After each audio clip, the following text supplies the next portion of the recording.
Assalamu alaikum wa rahmatullahi wa barakatuh. ‘Yan uwa musulmi, muna maraba da ku a cikin shirinmu na Ramadan gyaran rayuwa. A yau za mu fara da abu mafi mahimmanci, wato menene ainihin ma'anar azumi. Allah maɗaukakin sarki ke faɗa a cikin Alƙur'ani mai girma cikin Suratul Baqara aya ta 183. يا أيها الذين آمنوا كتب عليكم الصيام كما كتب على الذين من قبلكم لعلكم تتقون. يا كو وإندا kukai imani an wajabta muku azumi kamar yadda aka wajabta wa wanda suka gabace ku domin ku kasance masu taƙawa ko kuma domin ku samu taƙawa. Azumi ‘yan uwa masu albarka ba yunwa bane kaɗai, akwai babban sirri a cikinsa. ‘Yan uwa masu albarka mu sani cewa azumi ya kasance wato makarantar taƙawa ne, makaranta ce mai girma ta taƙawa. Kuma in aka ce taƙawa na nufin wato ka riƙa jin tsoron Allah a zuciyarka a ko'ina. Kana iya cin abinci a ɓoye amma ka hana kanka saboda Allah yana ganin ka. Wannan shine horo na gaskiya. Azumi yana koya mana wato sarrafa sha'awa.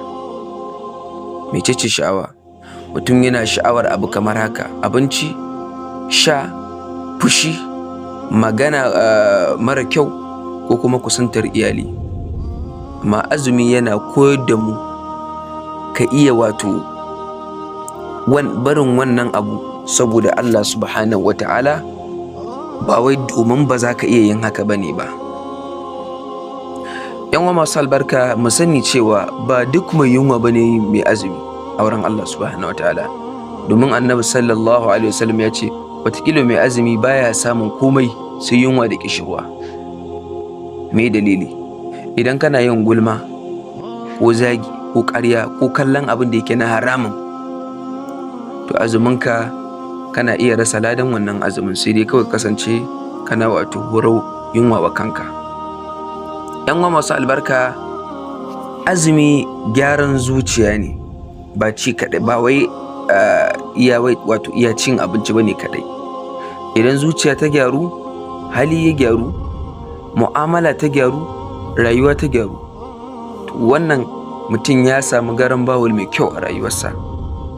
Ramadan lokacin canza rayuwa ne, ba wai canza jadawalin cin abinci bane. Ba wai canza lokacin cin abinci bane. Da in kana cin abinci da safe sai ka zo kana cin abinci da sahur da asuba, ba za ka ƙara cin abinci ba sai kuma an kira wato sallar magariba. To ba wai canza lokacin cin abinci bane, a'a canza rayuwa ne shi kansa. Ba wai kana yin wancan laifin ba, azumi ya zo ka daina, azumi yana tafiya sai ka da ka ci gaba da, a'a azumi canza rayuwa ne. Darussa guda uku da za mu ɗauke su a nan shine: daga yau ɗan uwa mai albarka, ka kiyaye harshenka fiye da cikinka. Ka dinga tuna Allah subhanahu wataala yana ganin ka.